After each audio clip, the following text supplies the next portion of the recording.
FIRची copy जे एक public document आहे ते देण्यात आलं आहे आणि त्याच्यात मला खरं धक्का बसला आहे की इकडच्या सिनियर PIंना त्या प्रकरणाबद्दल काहीही माहिती नव्हती.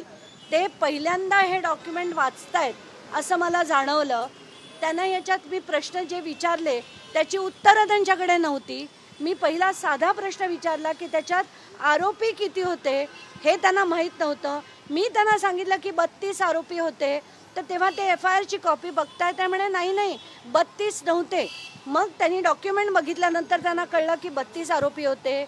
ती जी चौकशी आहे आत्ताच्या घटनेला कुठेही चाललेली नाही.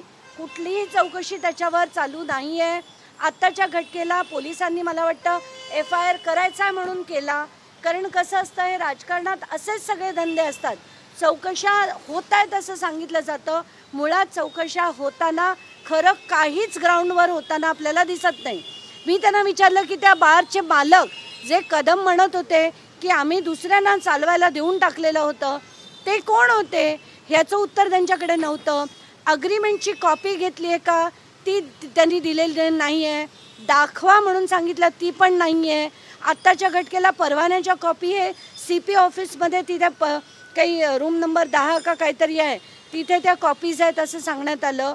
म्हणजे आत्ताच्या घटनेला हा फक्त एक राजकारणाचा एक भाग ती करायची म्हणून FIR केलेली आहे. त्याच्यावर पुढे काही झालं नाही. त्याच्यात 7 जणांना अटक झाली होती. ज्या दिवशी अटक झाली त्या दिवशी त्यांना बेल मिळाली असं यांनी मला सांगितलंय. बाकीच्यांना नोटिसा पाठवण्यात आल्या ते ठीक आहे आपण समजू शकतो की कायद्याचा एक भाग आहे. पण आत्ताच्या घटनेला चौकशी होताना मला आत्ता यांच्या बोलण्यावरनं तरी बिलकुल जाणवलेलं नाही आहे. त्यामुळे राजकारणच केलं जातं. तुम्ही यांच्यावर आरोप करायचे त्यांनी तुमच्यावर आरोप करायचे. तुमची चूप आमची चूप हा जो सगळा गोंधळ चालला आहे ना मला त्याच्या विरुद्ध म्हणूनच मी इथे तडमडत हे सगळे पेपर घ्यायला का आले. कारण योगेश कदम नावाचा जो व्यक्ती आहे जो गृहराज्यमंत्री आहे तो जर डान्स बार त्याच्या आईच्या नावाने परवाना असेल तर मला ते मान्य नाही. देशात कारवाई जी आहे ती प्रत्येक माणसावर झाली पाहिजे. सामान्य माणसावर जी होते ती मंत्र्यावर देखील झाली पाहिजे. याच्यासाठी आपल्याला लढा तयार करायचा आहे. मी हे सगळे डॉक्युमेंट्स अगदी इत्तंभूत त्याची माहिती घेऊन लीगली त्यांच्या विरुद्ध फाईट करणार आहे. आणि मला असं वाटतं की देवेंद्र फडणवीसांना ताबडतोब त्यांच्यावर कारवाई करणं गरजेचं आहे. ताबडतोब त्यांना त्या पदावरनं राजीनामा द्यायला त्यांनी सांगितलं पाहिजे आणि तो दिला नाही तर लीगल बॅटल लढायला मी समर्थ आहे आणि ती मी लढणार आहे. परंतु ही जी बातमी आहे मुळात ही विधिमंडळामध्ये कामकाजाच्या दरम्यान आलेली ही माहिती होती. याबद्दल अनिल परबांनी आवाज सुद्धा उचलला होता आणि त्यानंतर या संपूर्ण प्रकरणाची चौकशी केली जाईल असं सांगितलं असताना सुद्धा जर पोलीस स्टेशन इतकी टाळाटाळ करत असेल तर याला काय म्हणायचं. कारण कायदे मंडळ त्या कायदे मंडळानं याची चौकशी करावी असं सांगितलं असताना हे प्रकार घडत आहे. मला तर नेहमीच वाटतं की हे सगळे विषय अधिवेशनाच्या आधीच येतात आणि तो एक विषय म्हणून विरोधी पक्ष मांडतं आणि तो विषय संपला की तुमची चूप आमची चूप हा जो प्रकार चाललाय ना हे थांबायला हवं. तर आत्ताच्या घटनेला हा गुन्हा जो आहे तो क्राईम ब्रांच आणि यांचा टीम मिळून केला गेला. खरं तर तो सावली बार पोलीस स्टेशनच्या अगदी हद्दीत आहे. त्याच्यावर आधीसुद्धा कंप्लेंट्स होत्या असं आधीचे ज्युनियर PI म्हणाले. मग जर कंप्लेंट्स होत्या तर त्याच्यावर कारवाई का झाली नाही याच्यावर दिरंगाई का केली गेली का हे जे सगळे जे पॉलिटिशियन्स असतात हे राजकारणी असतात त्यांचे जे बार्स असतात त्याच्यावर कारवाई होत नाही. आत्ताच्या घटनेला इतरही इथे 2 असेच बार्स चालतात त्याची देखील माहिती मी घेतली आहे. तिथे सुद्धा रेड करायला मी क्राईम डिपार्टमेंटला विनंती करणार आहे. त्यांना लेखी कंप्लेंट देणार आहे की रँडम चेक्स या सगळ्या गोष्टींवर झाले पाहिजेत. पण परत मुद्दा तोच आहे की मला गृहराज्यमंत्री जर त्यांचा डान्स बार त्यांच्या आईच्या नावाने चालवत असतील तर त्यांचा राजीनामा हा झालाच पाहिजे आणि त्याच्यासाठी कायदेशीर कारवाई मी करणार.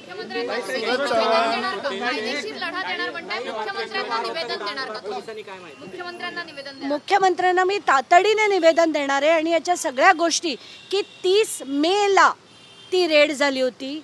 आत्ता आपण आज तारीख 23 जुलै अजूनपर्यंत त्याच्यावर कुठलीही कारवाई केली गेलेली नाही. यांच्याकडे डॉक्युमेंट्स विचारले की त्या मालकाचे अग्रीमेंट जर असेल कदमांचं आणि त्या मालकाचं, तर मालकाचं नाव विचारलं, त्यांना माहिती नाही कोण मालक आहे. कोणी म्हणतं शेट्टी आहे, कोणी म्हणतं मिश्रा आहे. त्यांना विचारलं, ते FIR चालतायत, म्हणजे कोण मालक आहे हे माहीत नाही, त्यांचं डॉक्युमेंट जप्त केले का हे माहीत नाही. इतकी मस्त चौकशी चालली आहे की तब्बल 2 महिने उलटून गेलेत. 30 मे ते 23 जुलै अजूनपर्यंत चौकशी कुठेही काहीही झालेली मला दिसत नाही आहे. आता जे आयो होते ते जागेवर नव्हते, पण सिनियर PIना ह्या सगळ्या गोष्टी माहिती असायला हव्या होत्या, त्या आत्ता त्यांना माहिती नाही आहेत. माझ्यासमोर ते FIR वाचत होते, याच्यावरनंच काय ते सगळ्यांनी समजून जावं.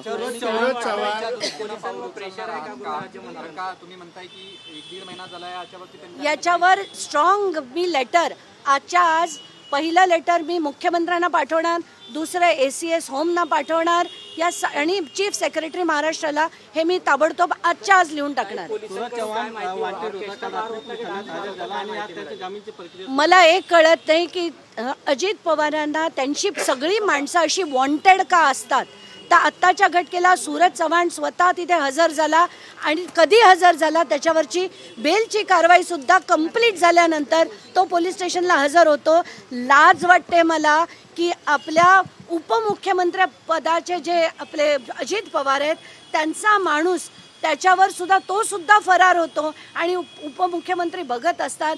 गंमत चालली आहे महाराष्ट्रात आणि कायद्याची आणि सुव्यवस्थेची तर अगदी धिंडवडे उडवून ठेवले. यावरच एक प्रश्न, बीडचं जे महादेव मुंडे प्रकरण होतं त्याच्या बाबतीत शवविच्छेदन अहवाल आला आणि धक्कादायक. मला इनफॅक्ट तो जो अहवाल मी आज सकाळी जेव्हा वाचला अतिशय धक्का बसला. कारण ज्या माणसांनी महादेव मुंडे त्यांच्यावर जो आघात केले होते, एकानंतर एक जे केले होते, त्यांच्याबरोबर त्यांना पूर्ण सायंटिफिक माहिती होती. कारण त्यांनी कॅरोटिड्सवर हल्ला केला होता. एक नाही 4 वेळा त्यांनी तोंडाच्या आणि कानाच्या मध्ये असे 4 वार केले. त्यांनी श्वासनलिका जी होती त्याला इजा केली होती.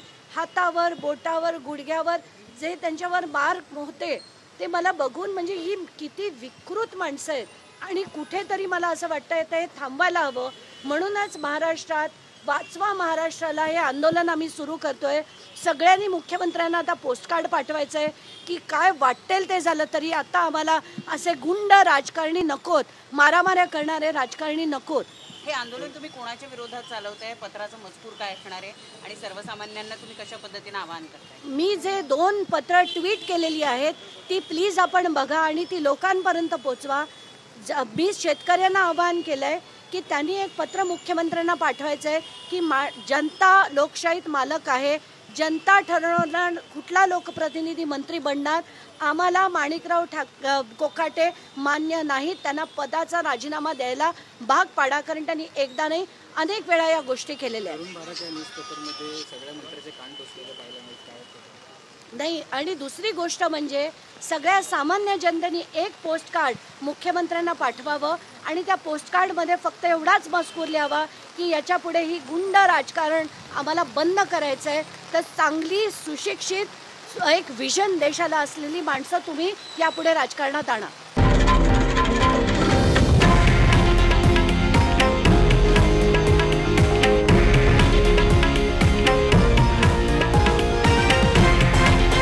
हे आहे देशातील नंबर 1 न्यूज नेटवर्क आणि आपण पाहत आहात TV9 मराठी, एकमेव.